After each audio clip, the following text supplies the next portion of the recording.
नमस्कार जय जगन्नाथ आम चैनल को आपण मानकु बहुत बहुत स्वागत। सांग माने आज मु आपण मानकु एक एपरी वृक्ष विषय कहबाकू जाउछि जेउ वृक्ष को आपण अक्षय तृतीया दिन छुईबा द्वारा आपण को साक्षात माँ लक्ष्मींकर कृपा प्राप्त होइथाए, जहा फल रे आपणक गृह रे केबे भी धन धान्य रे कमी होई न थाए। सांग माने एही भिडियोटी आपण मानक पई अत्यंत लाभदायक अटे, तेणु भिडियो को स्किप न करी शेष पर्यंत निश्चय देखंतु।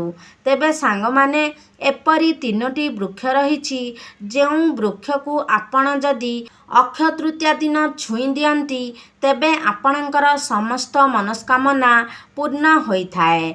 आपण माने गरीबरु धनी होइथांती एवं आपणक समस्त समस्यार समाधान मध्य होई जाइथाए। तेबे एही दिन सेही वृक्ष को यथा विधि पूजा अर्चना करिबार अछि। आपण माने जानती आमर हिंदू शास्त्र रे वृक्षलता मानकु केते अधिक महत्व दिया जाइछि, कारण एही वृक्षलता गुड़िक आमर जीवन सहित अंगाअंगी भावरे जड़ित अटंती। एही वृक्षरे देवादेवी मानकर वास होइथाए। आमे एही वृक्षलता गुड़िकु पूजा मध्य करिथाउ। एही वृक्षलता माने मध्य औषधीय रूपरे आम जीवन को रक्षा मध्य करिथांती। तेणु सांग माने आपण माने कौन जानती किछि विशेष वृक्ष रहिछि जेउथिरे देवादेवी मानकर वास होइथाए। एहा विज्ञान मध्य मानिछि जे वृक्षलता हेउछि आमर जीवन, कारण आमे बंचिबा पई जेउ अम्लजान दरकार करिथाउ ताहा आमे वृक्षलता मानक ठारू ही पाई थाउ। तेणु आपण माने कौन जानती जेते सबु वृक्षलता रहिछि ताहा मध्यरु ओस्त गछ अन्यतम अटे, कारण ओस्त गछरे 33 कोटी देवादेवी वास करिथांती एवं ओस्त गछर आयुष मध्य अन्य वृक्ष मानक तुलना रे अधिक होइथाए। आपण माने जानती कि एही वृक्षलता माने आम पाई केते उपकारी एवं उपयोगी अटंती। एही वृक्षलता ठारू आमे जीवन रे बंचिबा पाई अनेक किछि जिनिस पाई थाउ। भगवान मध्य कहिसंती जे ओस्त गछरे मु प्रत्यक्ष वास करिथाए। तेणु आपण माने जदि वृक्षलता मानकु पूजा अर्चना करंती, विशेष करी एही शुभ दिन रे पवित्र अक्षय तृतीया दिन रे एही तीनोटी वृक्ष मध्यरु केउ वृक्ष को भी गोटिए वृक्ष को भी आपण छुई देई आसंती तेबे आपणक जीवनरु निर्धनता चली जाइथाए, आपणकु भगवानक कृपा प्राप्ति होइथाए। तेबे मु सेही तीनोटी वृक्ष विषय आपणकु कहिबाकू जाउछि एवं सेही वृक्ष को आपण अक्षय तृतीया दिन संध्यारे छुईकी आसीबार अछि। एहा सहित आपण जेतेबेले सेही वृक्ष पाखकू जाउछंती आपण निज सहित गोटिए कर्पूर एवं गोटिए लवंग नहीं जिबार अछि। तापरे सेही वृक्ष तले आपणकू सेही सबु जिनिस जळाइबार अछि, माने लवंग आउ कर्पूर को जळाइबार अछि। आपणक जीवन रे जेते प्रकारर समस्या अछि एवं आपणक मनरे जेउ इच्छा अछि ताहाकू सेही वृक्ष तले प्रकाश करिबाकू हेबो, जहा फल रे आपण निर्धनतारू संपूर्ण रूपरे मुक्ति पाई परिबे। एहा सहित आपणकर समस्त मनस्कामना मध्य पूर्ण होइथाए। तेबे सांग माने भिडियो को संपूर्ण देखंतु एवं भिडियो को गोटे लाइक करी चैनल टी को सब्सक्राइब करि दियंतु एवं कमेंट बॉक्स रे श्रद्धा और भक्तिर सहित जय माँ लक्ष्मी निश्चय लिखंतु। सांग माने जदि आपण जेते भी टंका रोजगार कले मध्य ताहा आपण संचय करिबारे समर्थ होई पारु नाहंती, सेही टंका आपणकर कौनसी ना कौनसी बाटरे खर्च होई जाउछि किंबा आपणक जीवन रे समस्या सर्वदा लागी रहुछि, जहा ଯାହାର କି ସମାଧାନ ହୋଇପାରୁନି, ତେବେ ଏହି ଉପାୟଟି ଆପଣଙ୍କୁ ସେହି ସବୁ କିଛିରୁ ମୁକ୍ତି କରିଦେଇପାରିବ। ଆପଣଙ୍କର ସମସ୍ତ ସମସ୍ୟାର ସମାଧାନ ହୋଇପାରିବ। ସାଙ୍ଗମାନେ, ଯଦି ଅକ୍ଷୟ ତୃତୀୟା ଦିନ ଆପଣ ସେହି ବୃକ୍ଷକୁ ଛୁଇଁ ଦିଅନ୍ତି, ତେବେ ଆପଣଙ୍କ ଉପରେ ଯେତେ ପ୍ରକାରର ବି ଦୋଷ ଲାଗିଥାଏ, ସେହି ସବୁ ଦୋଷଗୁଡ଼ିକର ଖଣ୍ଡନ ହୋଇଯାଇଥାଏ। ତେବେ ସାଙ୍ଗମାନେ, ପ୍ରଥମେ ହେଉଛି ପାରିଜାତ ଗଛ।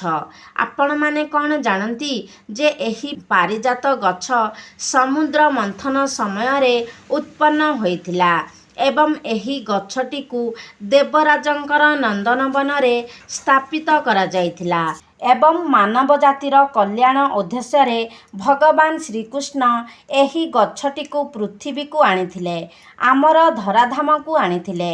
ଏପରି ମାନାଯାଏ ଯେ ମଣିଷର ଯେତେ ପ୍ରକାରର ଚିନ୍ତା ଥିଲେ ବି, ସେ ଯେତେ ପ୍ରକାରର ମାନସିକ ଚିନ୍ତାରେ ଥିଲେ ବି, ଯଦି ସେ ଏହି ବୃକ୍ଷଟିକୁ ଛୁଇଁ ଦିଏ, ତେବେ ତାହାର ଚିନ୍ତାଗୁଡ଼ିକ ଧୀରେ ଧୀରେ କମି ଯାଇଥାଏ। ତେବେ ଆପଣ ଅକ୍ଷୟ ତୃତୀୟା ଦିନ ଘିଅର ଦୀପ ନେଇ ସେହି ବୃକ୍ଷ ମୂଳକୁ ଯାଆନ୍ତୁ ଏବଂ ସେହି ବୃକ୍ଷ ମୂଳରେ ଘିଅର ଦୀପଟିକୁ ଜଳାନ୍ତୁ। ଯଦି ଆପଣ ଘିଅର ଦୀପ ଜାଳିପାରୁନାହାନ୍ତି, ତେବେ ଆପଣ ତେଲର ଦୀପ ମଧ୍ୟ ଜାଳିପାରିବେ। ତାହା ସୋରିଷ ତେଲ ଏବଂ ରାଶି ତେଲର ଦୀପ ଆପଣ ଜାଳିପାରିବେ। ତାପରେ ସେହି ବୃକ୍ଷ ମୂଳରେ ଆପଣ ଏକ ଲବଙ୍ଗ ଏବଂ ଏକ କର୍ପୂର ରଖି ନିଜର ମନସ୍କାମନାକୁ, ନିଜର ସମସ୍ୟାକୁ ବୃକ୍ଷ ଦେବତାଙ୍କୁ ପ୍ରକାଶ କରନ୍ତୁ ଏବଂ ସେହି ବୃକ୍ଷଙ୍କ ନିକଟରେ ପ୍ରାର୍ଥନା କରନ୍ତୁ ଯେ, ହେ ବୃକ୍ଷରାଜ, ଏହି ବୃକ୍ଷ ଭିତରେ ବାସ କରୁଥିବା ଦେବାଦେବୀଗଣ, ମୋର ମନସ୍କାମନାକୁ ଆପଣ ପୂର୍ଣ୍ଣ କରନ୍ତୁ। ମୋ ଜୀବନରେ ଚାଲୁଥିବା ସମସ୍ୟାଗୁଡ଼ିକର ସମାଧାନ କରିଦିଅନ୍ତୁ। ତାପରେ ଆପଣ ସେହି ବୃକ୍ଷକୁ ଛୁଅଁନ୍ତୁ ଏବଂ ସେହି ବୃକ୍ଷ ନିକଟରେ ଲହୁଣୀର ଭୋଗ ଲଗାନ୍ତୁ, କାରଣ ଏହି ବୃକ୍ଷରେ ଭଗବାନ ବିଷ୍ଣୁଙ୍କ ସହିତ ମାତା ଲକ୍ଷ୍ମୀ ମଧ୍ୟ ବାସ କରିଥାନ୍ତି। ତେବେ ଆପଣ ସେହି ଗଛକୁ ଛୁଇଁ ନିଜର ମନସ୍କାମନାକୁ ପ୍ରକାଶ କରନ୍ତୁ। ସେହି ଗଛକୁ ପ୍ରଭୁ ଶ୍ରୀକୃଷ୍ଣଙ୍କର ସ୍ୱରୂପ ବୋଲି ମାନାଯାଇଥାଏ, କାରଣ ପ୍ରଭୁ ଶ୍ରୀକୃଷ୍ଣ ମାନବ ଜାତିର କଲ୍ୟାଣ ନିମନ୍ତେ ସ୍ୱର୍ଗପୁରରୁ ଏହି ବୃକ୍ଷକୁ ଆଣି ଧରାଧାମରେ ସ୍ଥାପିତ କରିଥିଲେ ଏବଂ ଏପରି କରିବା ଦ୍ୱାରା ଆପଣଙ୍କ ଉପରେ ଲାଗିଥିବା ସମସ୍ତ ଦୋଷଗୁଡ଼ିକ ଖଣ୍ଡନ ହୋଇଥାଏ। ଏବଂ ଯଦି ଆପଣଙ୍କ ଉପରେ କୌଣସି କୁଗ୍ରହମାନଙ୍କର ଦଶା ଚାଲିଥାଏ, ଆପଣଙ୍କ କୁଣ୍ଡଳୀରେ କୌଣସି ଗ୍ରହ କୌଣସି ଖରାପ ସ୍ଥିତିରେ ଥାନ୍ତି କିମ୍ବା ଦୁର୍ବଳ ସ୍ଥିତିରେ ଥାନ୍ତି, ତାହା ମଧ୍ୟ ଠିକ୍ ହୋଇଯାଏ ଏବଂ ଆପଣଙ୍କୁ ନବଗ୍ରହର ମଧ୍ୟ ଶୁଭ ଫଳ ପ୍ରାପ୍ତ ହୋଇଥାଏ। ଦ୍ୱିତୀୟରେ ହେଉଛି ବେଲଗଛ। ସାଙ୍ଗମାନେ, ବେଲଗଛକୁ ମା ପାର୍ବତୀଙ୍କର ସ୍ୱରୂପ ବୋଲି ମାନାଯାଇଥାଏ। ଏହି ବେଲଗଛଟି ପାର୍ବତୀଙ୍କର ଝାଳରୁ ଉତ୍ପନ୍ନ ହୋଇଥିଲା ବୋଲି ଶାସ୍ତ୍ରରେ ବର୍ଣ୍ଣନା କରାଯାଇଛି। ସ୍କନ୍ଦ ପୁରାଣରେ ଏହା ଉଲ୍ଲେଖ ଅଛି ଯେ ବେଲଗଛର ପତ୍ରରେ ଭଗବାନ ଶିବ ଶଙ୍କର ଏବଂ ବେଲଗଛର ଡାଳରେ ମାତା ପାର୍ବତୀ ଏବଂ ବେଲଗଛର ମୂଳରେ ବା ଚେରରେ ଭଗବାନ ବ୍ରହ୍ମା ବାସ କରିଥାନ୍ତି। ବେଲଗଛର ମଧ୍ୟଭାଗରେ ଭଗବାନ ବିଷ୍ଣୁ ବାସ କରିଥାନ୍ତି। ଏପରି ମାନ୍ୟତା ଅଛି ଯେ ଯଦି ଅକ୍ଷୟ ତୃତୀୟା ଦିନ ସନ୍ଧ୍ୟା ସମୟରେ ବେଲଗଛ ମୂଳରେ ଘିଅର ଦୀପ ଜଳାଉଛନ୍ତି, ତେବେ ଏହା ଆପଣଙ୍କୁ ଅତ୍ୟନ୍ତ ଶୁଭ ଫଳ ପ୍ରଦାନ କରିଥାଏ। ଏମିତି କରିବା ଦ୍ୱାରା ଆପଣଙ୍କ ଗୃହ ଧନଧାନ୍ୟରେ ପୂର୍ଣ୍ଣ ହୋଇଯାଇଥାଏ।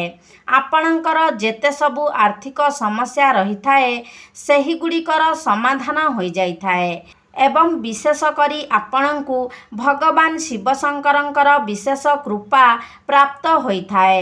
ଆପଣ ସେହିଦିନ ଏହି ବୃକ୍ଷକୁ ଛୁଇଁବା ଦ୍ୱାରା ଆପଣଙ୍କର ସମସ୍ତ ପାପ କ୍ଷୟ ହୋଇଯାଇଥାଏ।